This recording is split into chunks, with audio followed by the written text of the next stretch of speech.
ይኸውልሽ እኔ የምሞት ከሆነ ማለት ነው ለቅሶዬ ላይ ምን ብለሽ አልቅሽ መሰለሽ? ነግሮኝ እኮ ነበር እንደሚሞት ወይንም ይሄን ቮይስ አሰሚያቸው በቃ እኛ ነግሮኝ ነበር እኮ እንደሚሞት ነግሮኝ ነበር እኮ እንደምሞት ምን አለ ሲነግረኝ ከልቤ በሰማሁት ምናምን ይሄንን ስሞት ንገሪክ። ትንቢት ተነገራት። ልጅሽ ላይ ጥንቆላ ተሰርቷል። ልጅሽ በመልካምነት እረዳለሁ ብሎ ገንዘብ የሰጠለት ሰው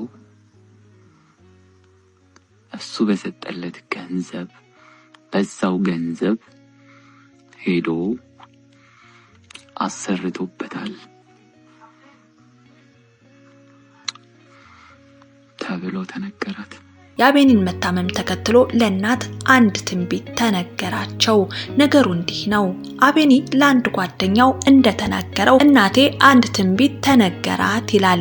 ይህም ልጅሽ በመልካምነት እረዳለሁ ብሎ ገንዘብ የሰጠለት ሰው እሱ በሰጠለት ገንዘብ በዛው በራሱ ገንዘብ መተት አሰርቶበታል ተብሎ ለእናት ተነገራት። በቲክቶክ ገጹ ስለ ፍቅር ከአቤኒ ጋር ፕሮግራሙ የሚታወቀው ወጣት አቤሴሎም ዘለቀ ህልፈቱን ተከትሎ የወጡ አዳዲስ መረጃዎች ደርሰውናል። አቤሴሎም የእናቱን ምክር ባለመስማቱ ህይወቱን እንዳጣ መረጃዎች ያመለክታሉ። እናቱ አቤሴሎምን መታመሙን ተከትሎ የሰጡት ምክር ምን ነበር የሚለውን በዝርዝሩ ውስጥ አካተናል።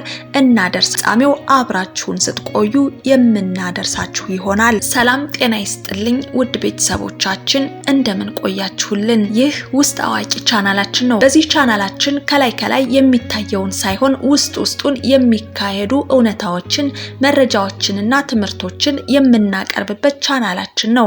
እውነትን ከምንጩ መረዳት ከፈለጋችሁ ትክክለኛው ቦታ ላይ ናችሁ። እኛ ጋር መረጃ ሳይሆን እውነት አለ። ስለዚህ ቪዲዮን ላይክ በማድረግ ጀምሩ። ሼር፣ ሰብስክራይብ በማድረግም የዘወትር ቤተሰብ ሁኑ። እንዲሁም የለቀቅናቸው ቪዲዮዎች በቀጥታ እንዲደርሳችሁ የደወል ምልክቷን በመጫን አብራችሁን እስከ ፍጻሜው ዝለቁ። የፍቅር መምህር የሆነው በቲክቶክ ስለ ፍቅር ከአቤኒ ጋር ፕሮግራሙ የሚታወቀው ወጣት አቤሴሎም ዘለቀ ከዚህ ዓለም በሞት መለየቱን ተከትሎ አዳዲስ መረጃዎች እየወጡ ይገኛሉ። ፍቅርን ሰብኳል፣ ፍቅርን አስተምሯል፣ በመጨረሻም በፍቅር ተሸኝቷል። በቲክቶክ ገጹ ስለ ፍቅር ከአቤኒ ጋር በሚለው ተወዳጅ መርሃ ግብሩ የምናውቀው በንግግሮቹ የብዙዎችን ልብ የነካውና ለሺዎች የፍቅርና የደግነት ተምሳሌት የነበረው ወጣት አቤሴሎም ዘለቀ በ22 ዓመቱ ከአንድ ቀን በፊት ከዚህ ዓለም በሞት ተለይቷል።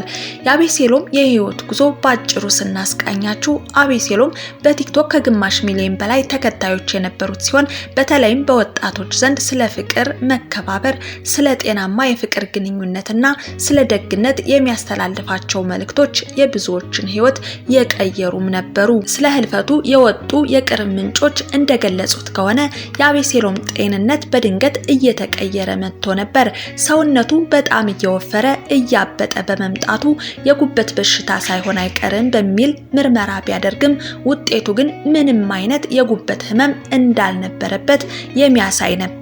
ሆኖም ግን ህመሙ እየጸናበት በመሄዱ ገና በለጋ እድሜው ከዚህ ዓለም ተሰናብቷል። የአቤሴሎም ድንገተኛ ህልፈት ለቤተሰቦቹ፣ ለጓደኞቹና ለሺዎች ለሚቆጠሩ ተከታዮቹ ትልቅ መርዶም ሆኖባቸዋል። አንዳንድ መረጃዎች ከሰሞኑ ወጥተዋል። የአቤኒን መታመም ተከትሎ ለእናት አንድ ትንቢት ተነገራቸው። ነገሩ እንዲህ ነው። አቤኒ ለአንድ ጓደኛው እንደተናገረው እናቴ አንድ ትንቢት ተነገራት ይላል። ይህም ልጅሽ በመልካምነት እረዳለሁ ብሎ ገንዘብ የሰጠለት ሰው እሱ በሰጠለት ገንዘብ በዛው በራሱ ገንዘብ መተት አሰርቶበታል ተብሎ ለእናት ተነገራት። ይህም ሰው ታዲያ የአቤኒን እናት ልጅሽ እየታመመ ነው፣ ለመልካምነት ባረገው በሰጠው ገንዘብ ያ ሰው ሰይጣናዊ የሆነ መተት አሰርቶበታል። እናም የዛ ተንኮል ህመም እያሳመመው ነው ያለው፣ ልጅሽን እያሰቃየው ነው ያለው። እናም እናት አቤኒ ህይወቱ ሊያልፍ እንደሚችል ትንቢቱ ተነገራት። ይህንንም ተከትሎ እናት ወደ ጸበል መሄድ እንዳለበት በተደጋጋሚ ቢነግሩትም አቤኒ ግን ቸላ በማለት ከህመሙ ጋር መታገሉን ቀጠለ። በዚህም የአቤኒ ህይወት ገና በለጋ እድሜው እንደ ቄጤማ ተቀጠፈች። ይህንንም ተከትሎ ጓደኞቹ በለቅሶ ቀን ምን አለ እናት ያለችን ብትሰማ ኑሮ ነገሩን ችላ ማለት አልነበረብህም፣ እንደ ቀልድ ደህና ነኝ እያልከን አመለጥከን፣ ወይኔ ወንድማችን፣ ወይኔ ጓደኛችን እያሉ በመሪር ሐዘንና ቁጭት ሲናገሩ ተደምጠዋል። ውድ ቤተሰቦቻችን የወጣቱ አቤሴሎም ገና በለጋ እድሜው ህይወቱ መቀጠፉ በጣም ያሳዝናል። ህይወት እንዲህ ናት እንግዲህ፣ ዛሬ አለን ነገ የለንም። ለመኖራችን ምንም ዋስትና የለንም። ሰው መልካም ለሰራ ለምን መጥፎ ቅጣት እንደሚቀጣ የሁላችንም ጥያቄ ነው። ይወጣት ገና ብዙ በሚሰራበት እድሜው ይችን ዓለም ተሰናበተ።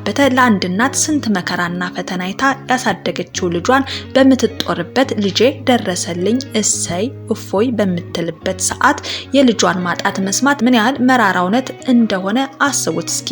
ለዛውም ልጇ እንደሚሞት ትንቢት እየተነገራት እጅግ ከባድ ነው። እስኪ ሐሳብ አስተያየታችሁን ኮሜንት ላይ ያስቀምጡልን። እናም አቤኒ በምድር ቆይታው ፍቅርን የሰበከ ለብዙዎች መጽናኛ መካሪ የነበረው የዋህ ወጣት አቤሴሎም ፈጣሪ ነፍስን በገነት ያኑራት። ለቤተሰቦቹ፣ ለቅርብ ጓደኞቹ እንዲሁም ለውድ ተከታዮቹ በሙሉ መጽናናትን እንመኛለን። ሰው በህይወቱ የሚተወው ትልቅ ቅርስ ፍቅር ብቻ ነው። ፈጣሪ የሁላችንንም ውድ የውስጥ አዋቂ ቻናል ቤተሰቦቻችን ለዛሬ የነበረን መረጃ ይህንን ይመስል ነበረ።